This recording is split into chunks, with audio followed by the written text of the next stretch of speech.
الحمد لله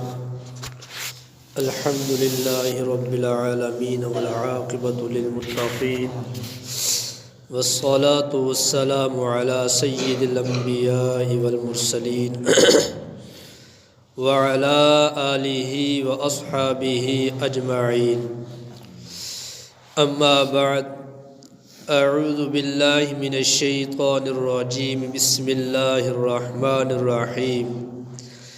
وَلِلَّهِ غَيْبُ السَّمَاوَاتِ وَالْأَرْضِ وَمَا أَمْرُ السَّاعَةِ إِلَّا كَلَمْحِ الْبَصَرِ أَوْ هُوَ أَقْرَبُ إِنَّ اللَّهَ عَلَى كُلِّ شَيْءٍ قَدِيرٌ. صدق اللہ العظیم.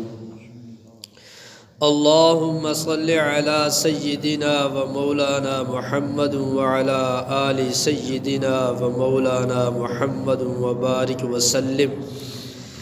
بسم اللہ الرحمن الرحیم. وللہ، اور اللہ تعالیٰ کے لیے ہی ہے، غیب السماوات، آسمانوں کا غیب، والارض، اور زمین کا غیب، وما امر الساعۃ، اور نہیں ہے قیامت کا معاملہ، الا مگر کلمح البصر، جیسے آنکھ کا جھپکنا، او یا ہوا اقرب، اس سے بھی زیادہ قریب. ان اللہ، بے شک اللہ تعالی، علی کل شیء، ہر چیز پر، قدیر، قادر ہے. اس آیت شریفہ کے اندر پہلے تو یہ بات بیان کی گئی، اللہ تعالیٰ نے فرمایا زمین اور آسمان کا جو غیب ہے وہ اللہ تعالیٰ کے لیے ہی ہے. زمین میں کیا ہے، آسمان میں کیا ہے، جو میری اور آپ کی آنکھوں سے چھپا ہوا ہے، اللہ کی نظر میں وہ واضح ہے. ہمیں پتہ نہیں کوئی چیز کہاں ہے، کوئی کہاں ہے، لیکن جو چیز پانی کے اندر ہے، پانی کے اوپر ہے، غاروں کے اندر ہے، زمین کے نیچے ہے، اوپر ہے، آسمانوں کے نیچے ہے، اوپر ہے، چھوٹی ہے، بڑی ہے، ذرہ ہے، قطرہ ہے، سارا اللہ کے علم میں ہے. عالم الغیب والشہادہ، ظاہر کو بھی وہ جانتا ہے، غیب کو بھی وہ جانتا ہے. وعنده مفاتیح الغیب، اور اسی کے پاس غیب کی چابیاں ہیں. پھر اللہ تعالیٰ نے اپنے نبیوں کو بھی اپنے علم سے غیب کی خبریں دی ہیں. جتنے نبی ہیں اللہ نے اپنے علم سے اپنے پیغمبروں کو، نبیوں کو غیب کی خبریں دی ہیں. اور سب سے زیادہ غیب کی خبریں اللہ نے ہمارے نبی صلی اللہ علیہ وسلم کو دی ہیں. دیکھو، ایک غیب کا خبر یہ ہے، غیب کا علم یہ ہے کہ اللہ نے غیب کا علم دیا، اللہ نے غیب کی خبر بتائی. اور ایک ہے نبی نے غیب کی خبر دی. اللہ نے جو غیب کی خبر دی، اللہ نے اپنے علم میں سے دی. اللہ نے کسی سے پوچھا نہیں، کسی سے علم لیا نہیں، وہ خود صاحب علم ہے، وہ عالم الغیب والشہادہ ہے. اور جو اللہ کے نبی غیب کی خبریں دیتے ہیں، یہ اللہ کے علم میں سے دیتے ہیں.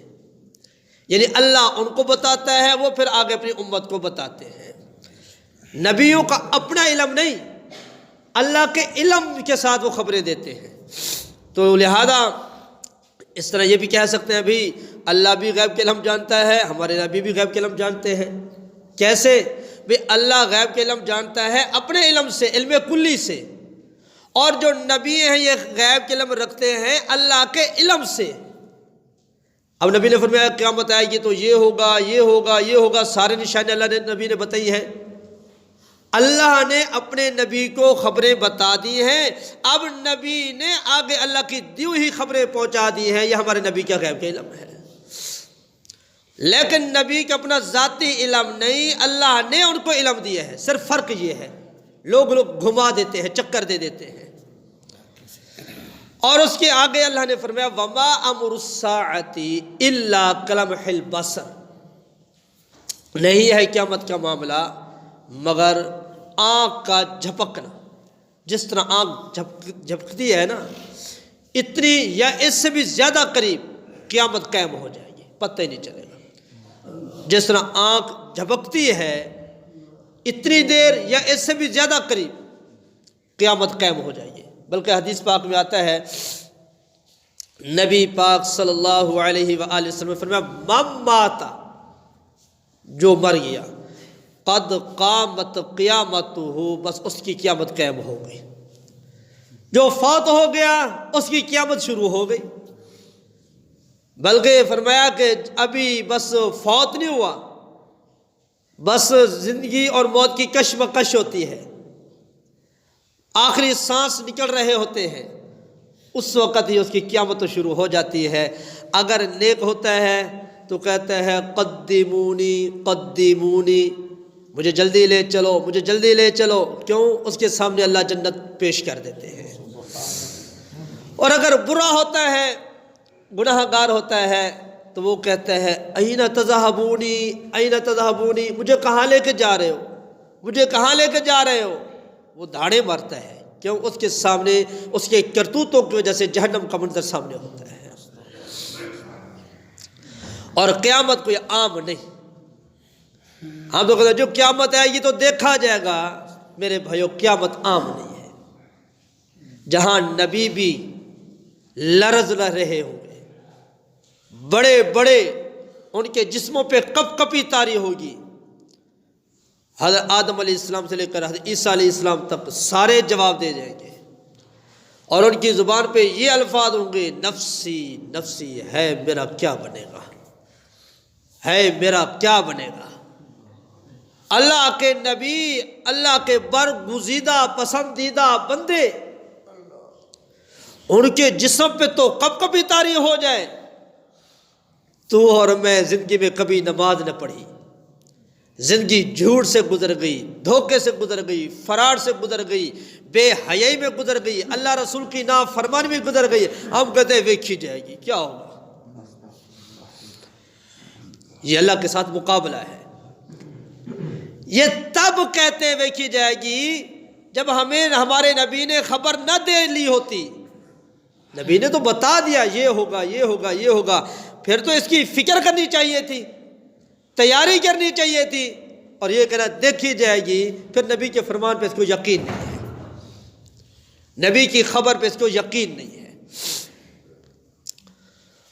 پیران پیر عبد القادر جیلانی رحمۃ اللہ علیہ، شیخ سعدی رحمۃ اللہ علیہ لکھتے ہیں پہلے پہلے جب وہ کعبۃ اللہ کے اندر سنگ مرمر یا پتھر وغیرہ نہیں لگا ہوا تھا، یہ جو صفیں ہوتی تھی وہ بھی پتھر کی کنکریاں ہوتی تھی، وہ بچھا کے یہ صفیں ہوتی تھی. تو پیران پیر عبد القادر جیلانی رحمۃ اللہ علیہ، گرمی کا وقت ہے اور وہاں کنکریوں کے اوپر سجدہ کر رہے ہیں اللہ کو، اور وہ گرم کنکریاں پیشانی پہ لگ رہی ہیں اور رو رہے ہیں، ساتھ ساتھ یہ کہہ رہے ہیں اللہ اللہ تو میرے سے راضی ہو جا، میرے سے راضی ہو جا. اللہ اگر تو میرے سے راضی نہ ہوا، ربا قیامت والے دن مجھے اندھا کھڑا کرنا، میں اپنے نبی کے سامنے شرمندہ ہو کے کھڑا ہونا برداشت نہیں کر سکتا. یہ کون کہہ رہے ہیں؟ پیران پیر عبد القادر جیلانی رحمۃ اللہ علیہ. اگر اللہ تو ناراض ہو گیا میرے اوپر، میں قیامت والے دن اپنے محبوب کو، اپنے نبی کو کیا منہ دکھاؤں گا. یہ کبھی ہم بھی سوچ لیتے، کتنے ایسے ہیں جو ساری زندگی زنا کر کر کے قبروں میں چلے گئے، چوریاں کر کر کے قبروں میں چلے گئے، لوگوں کا مال کھا کھا کے قبروں میں چلے گئے، لوگوں کے ساتھ دھوکہ فراڈ کرتے کرتے قبروں میں چلے گئے، لوگوں کا دل دکھاتے، لوگوں کا خون چوستے چوستے قبروں میں چلے گئے. کبھی سوچا کہ نبی کے سامنے کیسے کھڑے ہوں گے، نبی کو کیا منہ دکھائیں گے. حضرت آسیہ سلام اللہ علیہا جو فرعون کی بیوی تھی، جب اس نے فرعون کو خدا نہ مانا، رب کو رب مانا، موسیٰ علیہ السلام کو اپنا نبی مانا، فرعون نے حضرت آسیہ کو دیوار کے ساتھ کھڑا کر دیا، ہاتھوں میں پاؤں میں لوہے کی میخیں گاڑ دی. اب ہمیں کانٹا لگ جائے، تھوڑی سوئی لگ جائے، کتنی تکلیف ہوتی ہے. حضرت موسیٰ علیہ السلام کا وہاں سے گزر ہوا. موسیٰ علیہ السلام نے دیکھا حضرت آسیہ سلام اللہ علیہا دیوار کے ساتھ کھڑی ہیں، ہاتھ اور پاؤں میں میخیں گاڑی گئی ہیں، ہاتھ سے بھی خون گر رہا ہے، پاؤں سے خون گر رہا ہے اور تڑپ رہی ہیں. حضرت موسیٰ علیہ السلام نے سوچا کہ میں اس کو اس تکلیف سے بچا تو نہیں سکتا، تسلی تو دے سکتا ہوں. فرعون ظالم تھا، وہ میخوں والا مشہور تھا. اللہ نے فرمایا یہ ظالم میخوں کے ساتھ عذاب دیتا تھا. وَفِرْعَوْنَ ذِی الْأَوْتَادِ. موسیٰ علیہ السلام گئے، حضرت آسیہ سلام اللہ علیہا کو تسلی دی کہ صبر کر، برداشت کر، اللہ کے دین کے لیے جو تو دکھ اٹھا رہی ہے، تکلیف برداشت کر رہی ہے، اللہ اس کا تو اجر عطا فرمائیں گے، اللہ تیرے درجات بلند کریں گے، اللہ تجھ پہ راضی ہو جائیں گے. موسیٰ علیہ السلام تسلی دے رہے ہیں. آگے حضرت آسیہ سلام اللہ علیہا کا جواب سنو. حضرت آسیہ سلام اللہ علیہا نے فرمایا کہ اے موسیٰ مجھے تسلی نہ دو، مجھے تسلی نہ دو، یہ میخیں لگ رہی ہے برداشت ہے، ہاتھ پاؤں میں جو میخیں ٹھوک دی گئیں، خون نکل رہا ہے، جسم تڑپ رہا ہے، اے اللہ کے نبی یہ برداشت ہے. لیکن آپ اللہ کے نبی ہو، اللہ کے کلیم ہو، تم اللہ سے ہم کلام ہوتے ہو. اللہ سے مجھے یہ پوچھ کر بتاؤ کہ رب اس حال میں میرے پہ راضی ہے یا نہیں ہے. ہاتھوں میں میخیں، پاؤں میں میخیں، اور کہتے تسلی نہ دے، اتنا بتا دو کہ رب اس حال میں راضی ہے یا نہیں. میرے مسلمان بھائیو ذرا ہم بھی سوچیں، اذان سن لی، نماز نہ پڑھی، جھوٹ بولا، پتہ ہے گناہ ہے پھر بھی جھوٹ بولا، پتہ ہے گناہ ہے پھر بھی دھوکہ کیا، پتہ ہے گناہ ہے پھر بھی دوسروں کو حق غصب کیا، پتہ ہے گناہ ہے جو ایک بلش کسی کی زمین ناجائز قبضہ کرے گا 7 زمینیں اس کے اوپر رکھی جائیں گی، یہ سارا پتہ ہے. کبھی ہم نے بھی سوچا کہ جو ہم کرتوت کر رہے ہیں اس حال میں رب ہم پہ راضی ہے؟ کب تک لوگوں کے اوپر ظلم کریں گے؟ کب تک غریبوں کا خون چوسیں گے؟ کب تک لوگوں کے مالوں پہ ڈاکہ ڈالیں گے؟ کب تک لوگوں کا حق کھائیں گے؟ آخر موت ہے، مر جانا ہے، ذرے ذرے کا حساب دینا ہے. آج ہر بات میں جھوٹ عام ہو چکا ہے، گھر کے اندر جھوٹ، بچوں کے ساتھ جھوٹ، ہر ایک کے ساتھ جھوٹ کی تربیت شروع ہو گئی ہے. نبی پاک صلی اللہ علیہ وسلم تشریف فرما ہے، سامنے ایک عورت کھڑی ہے، اس کے ساتھ بچہ ہے. تو اس عورت نے اپنے بچے کو کہا ادھر آ میں تجھے چیز دوں. جس طرح آج عورتیں کہہ دیتی ہیں رونا میں تجھے چیز لے کر دوں گی، او چپ کرو گامو آ رہا ہے، فلاں آ رہا ہے، فلاں آ رہا ہے. یہ صاف جھوٹ ہے، یہ ایسے جھوٹ ہیں گناہ نہیں سمجھتے ان کو ہم، یہ جھوٹ ہے، چٹے مٹے جھوٹ ہیں. حضور علیہ السلام نے اس عورت سے فرمایا اے بہن تو اس کو کیا دے گی؟ تو اس کو بلایا کہ ادھر آ میں تجھے چیز دوں، تو کیا دے گی، تیرے پاس کیا ہے؟ اس عورت نے عرض کیا یا رسول اللہ صلی اللہ علیہ وآلہ وسلم میرے پاس کھجور کا ایک دانہ ہے، یہ کھجور کا دانہ اس کو دوں گی. آگے حضور کا جواب سنو. حضور علیہ السلام نے فرمایا ان لم تعطیا، اگر تیرے پاس یہ نہ ہوتا تو اس کو یہ کھجور کا دانہ نہ دیتی، کتبت علیک کاذبا، تیرا نام جھوٹوں کی فہرست میں لکھا جاتا. اور آج کتنے ہم اولاد کو چپ کرانے کے لیے یا کسی بہانے کے لیے جھوٹ بول دیتے ہیں. میں بھی جھوٹ بولتی ہیں، باپ بھی جھوٹ بول دیتے ہیں، اور اس گناہ کو گناہ ہی نہیں سمجھتے، اور ہمارا نام جھوٹوں پہ لکھا جا رہا ہے، جھوٹوں کی فہرست میں لکھا جا رہا ہے. اور فرمایا نبی پاک صلی اللہ علیہ وآلہ وسلم نے من باع عیبا، جس نے کسی عیب دار چیز کو بیچا، ایک چیز ہے، وہ موٹر سائیکل ہے، وہ کار ہے، وہ سائیکل ہے، وہ گائے ہے، بھینس ہے، بکری ہے، وہ گھڑی ہے، وہ موبائل ہے، کوئی بھی چیز ہے۔ من باع عیبا، جس نے عیب دار چیز کو بیچا، ولم ینبہ، اور اس کو بیان نہیں کیا، عیب کو واضح نہیں کیا کہ اس میں یہ عیب ہے۔ حضور کا فرمان سنو، حضور علیہ الصلوۃ والسلام فرمایا فلم یزل الملائکۃ تلعنہ، او کما قال النبی صلی اللہ علیہ وسلم، ساری زندگی اللہ کے فرشتے اس کے اوپر لعنت بھیجتے رہتے ہیں۔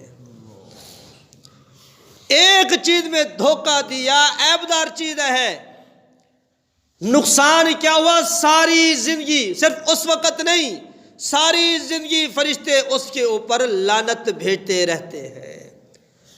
آج ہم دیکھیں، ہر کام کاج کرنے والا اپنے اپنے کام میں دیکھیں ہم کتنے دھوکے دے رہے ہیں، اور کتنے عیب والی چیز کی تعریف کر کے اس کو فروخت بیچ رہے ہیں۔ اور فرمایا نبی پاک صلی اللہ علیہ وآلہ وسلم نے، من غش، جس نے کسی کو دھوکہ دیا، فلیس منا، اس کا میں نبی کے ساتھ کوئی تعلق نہیں ہے، وہ میری امت میں سے نہیں ہے۔ اب افسوس ہے، چلو دھوکہ دے دیں گے، عیب دار چیز کی تعریف کر کے بیچ دیں گے، 1000 مل جائے گا، 2000 مل جائے گا، 5000 مل جائے گا، بس زیادہ تو نہیں ملتے نا۔ اب 3-4 ہزار کی خاطر، 1000 کی خاطر، 500 کی خاطر دھوکہ دیا، جھوٹ بولا، 500 1000 تو اسی دن ختم ہو جائے گا، اور ساری زندگی لعنت ملتی رہے گی۔ لعنت ایسے 1000 پہ، ایسے 500 پہ۔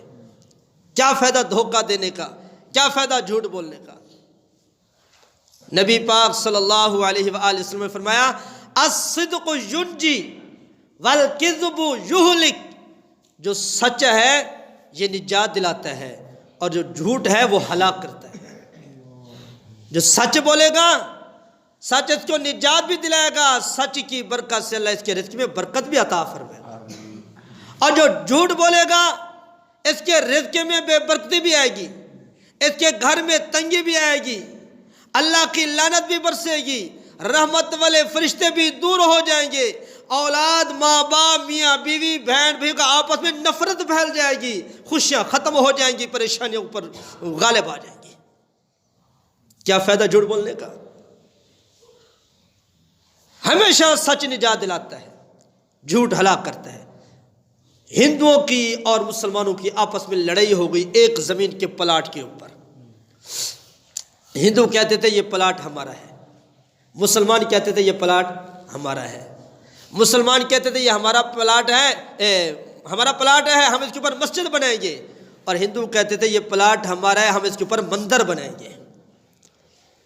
اب لڑائی چلتے چلتے، کیس چلتے چلتے عدالت میں یہ فیصلہ آ گیا۔ اب جج بھی ہندو تھا، اس نے فیصلہ کرنا تھا، ہندوؤں کو بلایا، اور جج نے ہندوؤں سے پوچھا کہ مسلمانوں میں سے کوئی ایک ایسا آدمی ہے جس کے اوپر تم مطمئن ہو کہ جو وہ کہہ دے آپ مان لو؟ ہندو نے کہا ہاں، ایک مولوی ہے ان کے اندر، ان کا نام ہے، علماء نے یہ لکھا ہے کہ مولانا الہی بخش صاحب رحمت اللہ علیہ، وہ اللہ کے نیک بندے ہیں، متقی پرہیزگار ہیں، وہ جو کہہ دے گا ہم مانیں، وہ کہہ دے گا یہ پلاٹ مسلمانوں کا ہے ہم ان کو دے دیں گے، وہ کہے گا یہ ہندوؤں کا ہے ہم لے لیں گے۔ جج نے اپنا ایک بندہ بھیجا مولانا الہی بخش صاحب رحمت اللہ علیہ کے پاس کہ آؤ ایک مسئلہ ہے، اگر آپ آ جائیں گے تو یہ مسئلہ حل ہو جائے گا۔ مولانا الہی بخش صاحب رحمت اللہ نے کیا جواب دیا کہ میں نہیں آ سکتا، کیوں؟ جو نبی کا دشمن ہے یہودی ہندو، میں اس کا چہرہ دیکھنا برداشت نہیں کرتا۔ جو جج تھا وہ ہندو تھا، غیر مسلم تھا، اور عالم دین کیا فرما رہے، میں اس کا چہرہ دیکھنا، نبی کا گستاخ ہے، نبی کا دشمن ہے، اس کا چہرہ میں دیکھنا برداشت نہیں کر سکتا۔ آج ہماری مجبوریاں ہیں، ہم ملے گھلے ہوئے، جی کیا کریں، ہمارا تعلق ہے، جی مجبوری ہے، جی لعنت ایسے تعلق پہ جو نبی کے دشمن کو سینے سے لگاتے ہیں۔ کیا فرق رہا پھر؟ من تشبہ بقوم فہو منہم، جس کے ساتھ جو مشابہت اختیار کرے گا قیامت کے دن اس کے ساتھ جائے گا۔ جو نیکوں کی مشابہت ہوگی تو جنت میں جائے گا، بروں نبی کے دشمنوں کی مشابہت ہوگی پھر جہنم میں جانا پڑے گا۔ 100 کلمہ پڑھ لیں، کیا ہوئے؟ تو مولانا الیہ بخش صاحب رحمۃ اللہ علیہ نے فرمایا کہ میں ہندو جج کا چہرہ دیکھنا برداشت نہیں کرتا۔ وہ قاصد واپس آ گیا، جج کو کہا بھئی وہ نہیں آنا چاہتے کہ میں اس کا چہرہ نہیں دیکھتا۔ اب جج نے کہا اس کو کہ آ جاؤ، چلو آپ منہ اور طرف کر دینا، پیٹھ میری طرف کر دینا، میں سوال کروں گا، میرے سوال کا جواب دے دینا۔ جب یہ پیغام دے تو انہوں نے کہا ٹھیک ہے، ایسے میں کر سکتا ہوں۔ اب مولانا الیہ بخش صاحب رحمۃ اللہ علیہ آئے اور طرف منہ کر کے کھڑے ہیں، پیچھے کی طرف جج نے پوچھا اے مولانا الیہ بخش صاحب یہ بتاؤ کہ یہ جو زمین کا پلاٹ ہے یہ ہندوؤں کا ہے یا مسلمانوں کا ہے؟ تو مولانا الیہ بخش صاحب رحمۃ اللہ علیہ نے فرمایا کہ یہ پلاٹ ہندوؤں کا ہے۔ اور مسلمان پریشان اتنی تعداد میں کھڑے تھے کہتے آج تو ہم مارے گئے، سب کے سر جھک گئے اور مولوی صاحب سے لڑنے لگے، یہ تو نے کیا کر دیا؟ تو نے ان کے نام کہہ دی، ہمارے سر شرم سے جھک گئے، جتنا آج کوئی حق بات کہہ دے تو نے یہ کیوں کر دیا ہے؟ ہماری توہین ہو گئی، ہماری تذلیل ہو گئی۔ بھئی دین قابل تعریف ہے، توہین تذلیل تو اللہ کے ہاتھ میں ہے۔ تو اب ہندو جو وہ خوش ہو رہے ہیں اور مسلمان جھکے ہوئے ان کے سر شرم کے مارے، پھر وہ مولانا الیہ بخش صاحب کہنے لگے مسلمان کہ آج تو نے شرم سے ہمارا سر جھکا دیا ہے۔ تو مولانا الیہ بخش صاحب رحمۃ اللہ فرمایا دیکھو تم ہارے نہیں، تم جیت گئے ہو۔ بھئی آج مسلمان ہار گیا ہے، اسلام جیت گیا ہے۔ مسلمان ہار گئے ہیں، اسلام جیت گیا، کیونکہ اسلام ہمیں سچ بولنے کا کہتا ہے۔ اسلام نے سچ بلایا ہے، جھوٹ سے بچایا ہے، تو اسلام جیت گیا ہے۔ ہندو واپس آئے جج کے پاس اور مولانا الیہ بخش صاحب رحمۃ اللہ کے پاس، کہنے لگے تو نبی کا غلام ہے، اتنا سچا ہے، پتہ نہیں تیرا نبی کتنا سچا ہوگا۔ ہاتھ بڑھو، ہم آپ کے ہاتھ پہ بیعت بھی کرتے ہیں، کلمہ پڑھتے ہیں، مسلمان ہوتے ہیں۔ سارے ہندو وہی کلمہ پڑھا، مسلمان ہو گئے۔ اور وہ پلاٹ فرمایا یہاں مسجد بنو، سب نے مل کے مسجد بنی۔ اب ہندو بھی مسلمان ہو گئے، مسلمان ہندو مل کے اللہ کے گھر کو آباد کر رہے ہیں۔ یہی فرمایا الصدق ینجی، سچائی نجات دیتی ہے، والکذب یہلک، اور جو جھوٹ ہے وہ ہلاک کرتا ہے۔ اگر ہم بھی ہر طرح سے سچ کو آگے کریں گے اللہ دنیا میں بھی نجات عطا فرمائیں گے، اللہ آخرت میں نجات عطا فرمائیں گے۔